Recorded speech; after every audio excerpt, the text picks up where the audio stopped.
Alright, today we're going to be talking about the 15th century art in Northern Europe, also known as the early Northern Renaissance. We're going to start off with a little bit of an introduction, and then we're going to get into the art.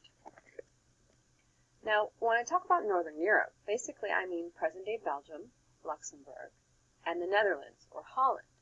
The Netherlands is often called Holland. These are the lands mainly controlled at the time by the Dukes of Burgundy. So during this time, we start to see new powerful cities emerge in Flanders, in the Flanders region, and the Low Countries. And this actually causes a lot of tension with the traditional powers of royalty and the church. This region also starts to emerge as having a strong economy, and this is based on wool textile industry and also international trade. These two things, and the strong economy that's built in this area, really provides stability and also money to the arts. And so the arts really flourish in this area during this period. Now, despite all this economic prosperity, Northern Europe also fell victim to the plague in the mid-14th century. We talked about that in the rest of Europe, but it also affects Northern Europe as well.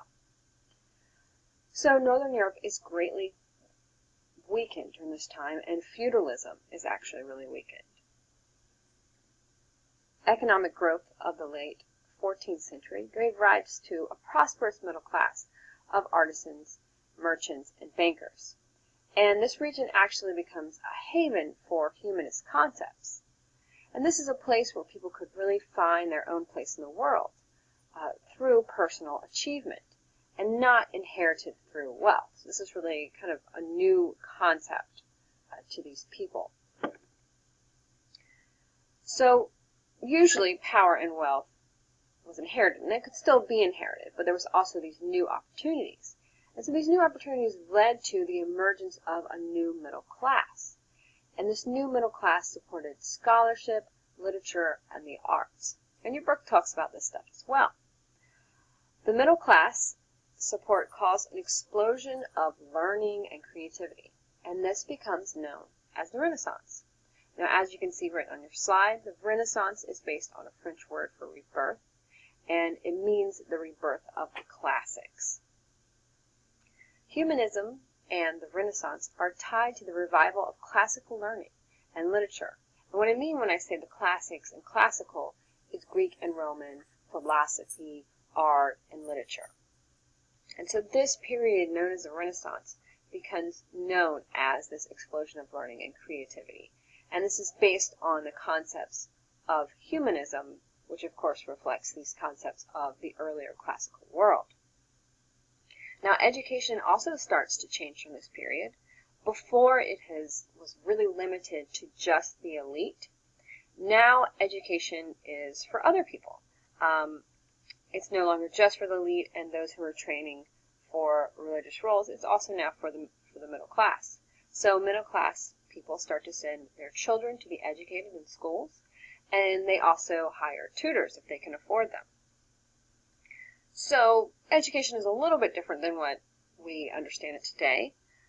Their education consisted of philosophy, theology, the study of the natural world, and this is really going to kind of be the basis to the much later Enlightenment. But we owe our way of thinking, the way we view the world, and the subjects that we think about and learn about, all to this Renaissance world. This is really when education as a modern concept really begins to get its start. We also start to see in this period a new interest in the natural world, and this is studied by detailed observation and recording of nature. Now, we're talking about the rise in humanism, and it really makes you think that, okay, the people in this period are not very religious people because they're so focused on human achievements. But this is not true. The rise in humanism does not equal a decline in Christianity.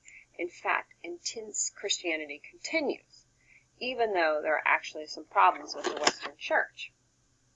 Now, even though we have this strong religiosity going on, people do begin to question the hierarchy of the church. and criticized the Catholic Church for a number of their practices, including the church's sort of viewed indifference to the needs of the common people. The church is viewed as sort of more an elite place rather than something that is appealing to everyone.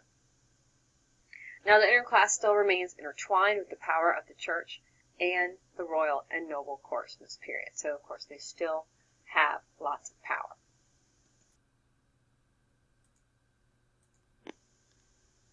So we can't really talk about 15th century Northern Europe without talking about the Dukes of Burgundy.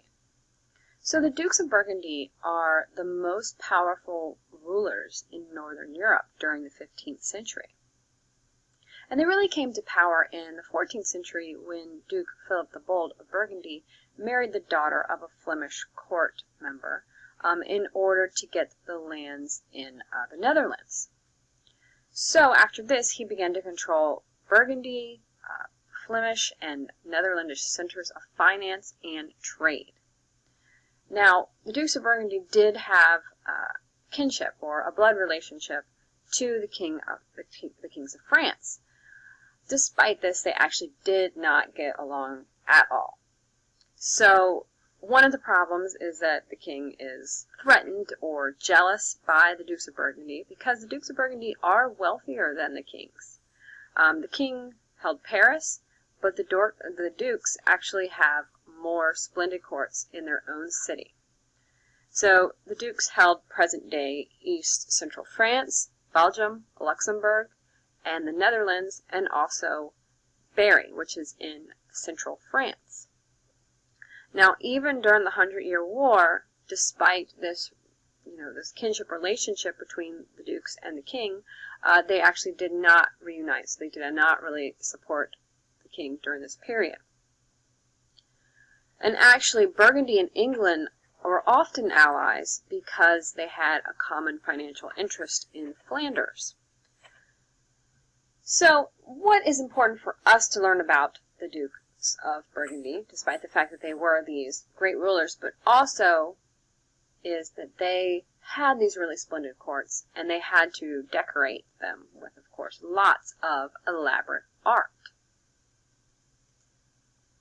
The first Duke of Burgundy we're going to specifically talk about is Philip the Bold. You can see him up in the corner there. He ruled from about 1363 to 1404. Philip the Bold commissioned many works from both Flemish and Netherlandish painters, and they followed the International Gothic style. Now, you should remember the International Gothic style from your previous class, the first section of Surveyed Art History, but if not, no problem, we'll talk about it really quickly. The International Gothic style is the development of the Gothic style, particularly in painting and sculpture, throughout Europe around 1400. And it moves towards a courtly elegance and naturalism, as opposed to sort of just the rigidness of that main Gothic style. Now, the International Gothic has several features, which I have listed for you up here on this PowerPoint. First of all, it is influenced by northern France, particularly developed under the Dukes of Burgundy. So they really actually play an important role in the development of the style because they are strong patrons of the style. It is defined by being very elegant.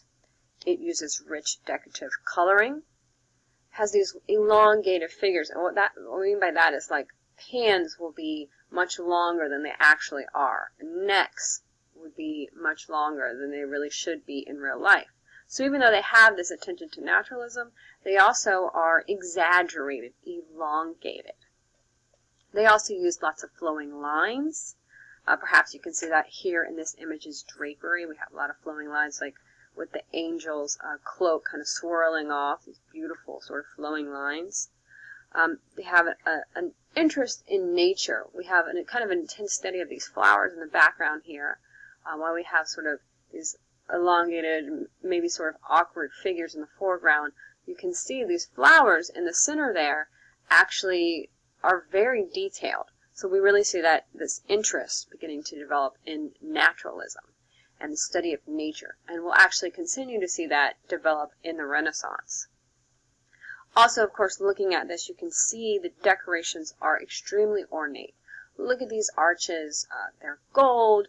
They have, all these nice little curling lines, and they just look very elaborate.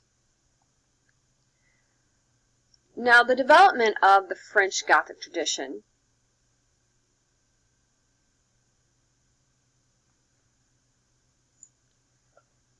is really present here, but also it merges with native traditions and also shows that intense interest in the natural world. So just to kind of break down for you how this international Gothic style evolved, it begins based on the French Gothic, which you should have looked at in your last course.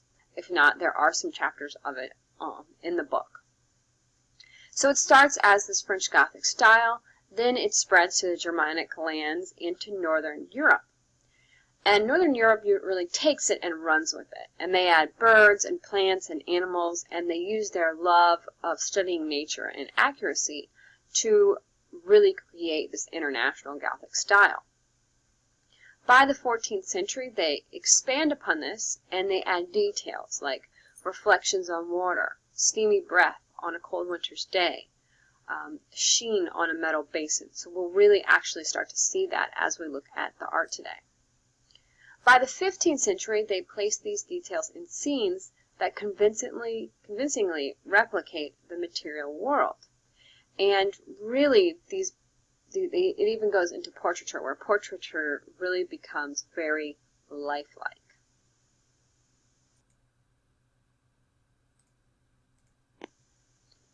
So illuminated manuscripts really were a big deal during this period.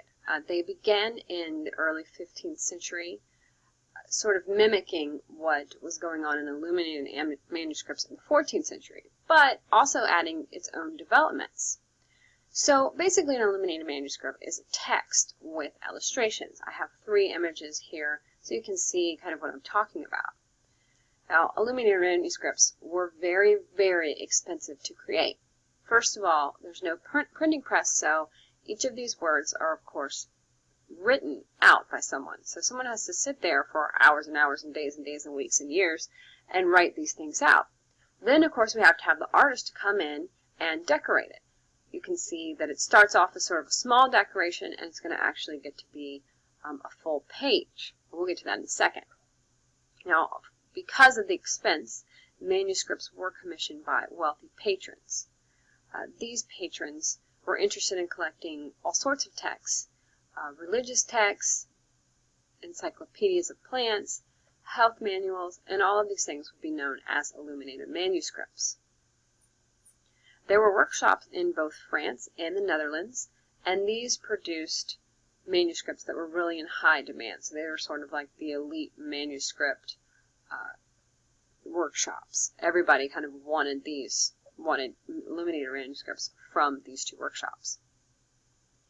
Now, the Flemish style that developed would actually influence all of 15th century Europe, and this really was based on manuscript illumination of the late 14th century. Now, as I mentioned earlier, you can see how artists began to expand their illustrations. They really start with this sort of just decoration of the chapter, the first letter in the chapter's letter, and then they get bigger and bigger. So then we have this next one that's like half a page, and then the final one is just the whole page. So they begin to be illustrations in their own right. They're no longer just small additions. They're actually very important parts of these manuscripts. Now, one of the things that Flemish artists particularly like to do is they like to set off these scenes with frames. And these function almost as windows. You can really see it particularly in the second 2. The middle one has this nice like arcade, kind of half arcade going on at the top there, and that is sort of meant to look like a window.